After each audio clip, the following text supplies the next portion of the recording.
उत्तराखंड का एक मशहूर जिला है रुद्रप्रयाग। वहां पर अलकनंदा नदी के किनारे एक तांत्रिक लगातार अपनी साधना में लीन था। उसके सामने एक रशियन लड़की बैठी हुई थी। वो लड़की देखने में बेहद ही खूबसूरत थी। वो लड़की बैठे बैठे उस तांत्रिक की साधना को देख रही थी।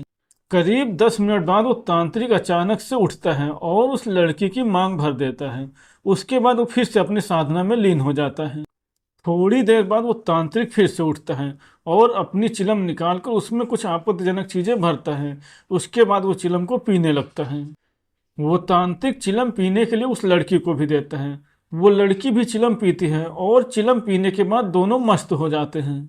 काफी रात हो गई थी, इसीलिए वो तांत्रिक उस लड़की को लेकर अपनी झोपड़ी में चला जाता है और उस लड़की को झोपड़ी में ले जाने के बाद उससे बोलता है कि आज हमारी सुहाग रात है।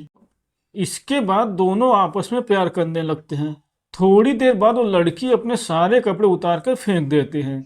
जब वो तांत्रिक उस लड़की को बिना कपड़ों के देखता है तो बिल्कुल बेकाबू हो जाता है, क्योंकि उस तांत्रिक ने इससे पहले अपनी जिंदगी में कभी भी इतनी खूबसूरत लड़की नहीं देखी थी। थोड़ी देर प्यार करने के बाद दोनों शारीरिक संबंध बनाने के लिए तैयार हो जाते हैं। दोनों एक बार फिर से चिलम पीते हैं और शारीरिक संबंध बनाने लगते हैं। उस लड़की को उस तांत्रिक की ताकत का जरा भी अंदाजा नहीं था। वो रसियन लड़की थोड़ी देर तो उस तांत्रिक को बर्दाश्त कर पाती है, लेकिन उसके बाद रोने लगती है और उस तांत्रिक से बोलती है कि उसे छोड़ दो। लेकिन वो तांत्रिक उस लड़की को छोड़ने के मूड में बिल्कुल भी नहीं था। वो तांत्रिक उस लड़की के साथ पूरी रात में कई बार शारीरिक संबंध बनाता है और शारीरिक संबंध बनाने के बाद जब वो थक जाता है तो थक कर दोनों वहीं सो जाते हैं। दोस्तों, ये घटना उत्तराखंड की है, जहां एक रशियन लड़की एक तांत्रिक के चक्कर में फंस जाती है। वो तांत्रिक उस लड़की को गुमराह करने के बाद उससे शादी कर लेता है और कई दिनों तक उस लड़की के साथ शारीरिक संबंध बनाता है। दोस्तों, इस घटना का अंत बेहद ही खौफनाक होता है, इसीलिए आप कहानी में अंत तक बने रहिएगा। नमस्कार दोस्तों, मैं हूं राजन यादव। आप सभी का स्वागत करता हूं अपने यूट्यूब चैनल पर एक नई कहानी के साथ। आशा करता हूं आप सभी लोग स्वस्थ होंगे और अपने परिवार वालों के साथ मस्त होंगे। 19 नवंबर 2020 रूस का एक शहर पड़ता है लेनिनग्राद। वहां पर एक छोटा सा परिवार रहता था। परिवार के मुखिया का नाम होता है डेविड। डेविड के परिवार में उसकी बीवी के अलावा दो बेटियां थीं। डेविड की एक इलेक्ट्रॉनिक की दुकान थी। वो उसी से अपने परिवार का लालन पालन करता था। डेविड की बड़ी बेटी जूली अभी 18 साल की थी, लेकिन वो देखने में बेहद ही खूबसूरत थी। जूली पढ़ने लिखने में भी बेहद होशियार थी। अब ऐसे ही समय बीत रहा था। 2021 आ जाता है। जूली लेनिनग्राद में ही नौकरी की तलाश करने लगती है। लगभग 1 महीने की तलाश के बाद उसको एक नौकरी मिल जाती है। जूली को उस कंपनी में नौकरी करते हुए लगभग 4 महीने का समय बीत जाता है। एक दिन उस कंपनी का सीईओ जूली को देखता है तो वो जूली को देखकर हैरान हो जाता है, क्योंकि जूली देखने में बेहद ही खूबसूरत थी। अब उस कंपनी का सीईओ जूली को पाने के लिए परेशान हो जाता है। वो कभी जूली को चाय के बहाने बाहर ले जाता तो कभी डिनर के बहाने उसको पार्टी देने के लिए बाहर ले जाता था। लेकिन जूली को पता चल जाता है कि उसके सीईओ की नीयत उस पर ठीक नहीं है। लगभग 6 महीने का समय बीत जाता है, लेकिन जूली ने उस सीईओ को हाथ भी लगाने नहीं दिया था। इसीलिए वो सीईओ जूली को परेशान करने लगता है। वो जूली को कभी बोलता है तुम ठीक से काम नहीं करते हो, कभी बोलता है तुमको नौकरी से निकाल दूंगा। इन सब बातों से जूली परेशान हो जाती है। जूली को उस कंपनी में नौकरी करते हुए लगभग 1 साल का समय बीत गया था। एक दिन उस कंपनी का सीईओ जूली पे पैसों का हेर फेर करने का आरोप लगाकर उसे नौकरी से निकाल देता है।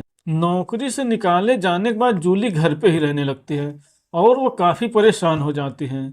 जूली अपने घर पे इतना ज्यादा परेशान हो जाती है कि वो धीरे धीरे डिप्रेशन में चली जाती है। दोस्तों, एक दिन जूली के पापा जूली को एक डॉक्टर के पास ले जाते हैं। डॉक्टर जूली के पापा को बताते हैं कि जूली डिप्रेशन में चली गई है। इसको मैं कुछ दवाइयाँ दे दे रहा हूँ और इसको तुम कहीं बाहर घुमा कर लेकर आओ। दवाइयाँ लेने के बाद जूली अपने पापा के साथ घर वापस आ जाती है। वापस आने के कुछ दिनों बाद एक दिन जूली के पापा बोलते हैं चलो मैं तुम लोगों को बाहर कहीं घुमा कर लेकर आता हूँ। तभी जूली बोलते हैं कि उसको इंडिया जाना है।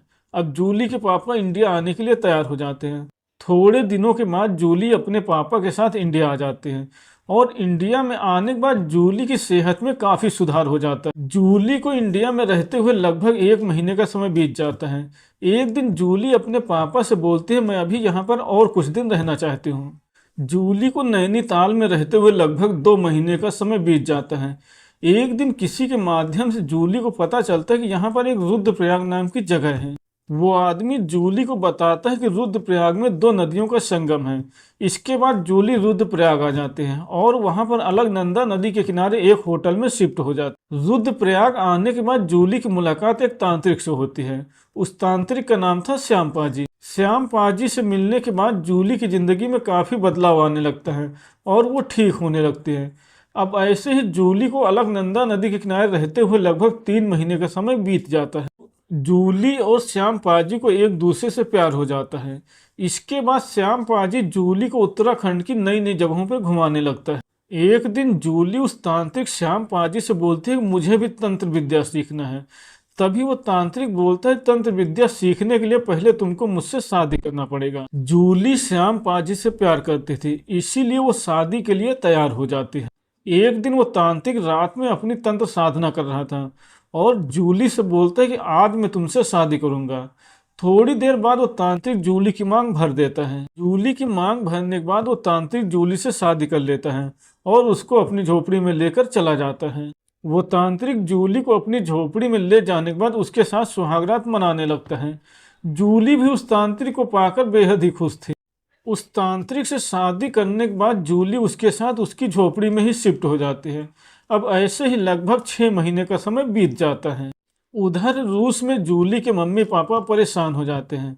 एक दिन जूली फोन करके उनको बताती है कि इंडिया में उसने एक आदमी से शादी कर ली है। जब जूली के मम्मी पापा ये बात सुनते हैं तो बेहद ही खुश हो जाते हैं और अपनी बेटी के फैसले से काफ़ी खुश थे।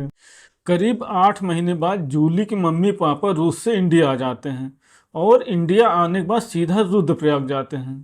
रुद्रप्रयाग पहुंचकर जूली के मम्मी पापा जूली और श्याम पाजी से मिलते हैं।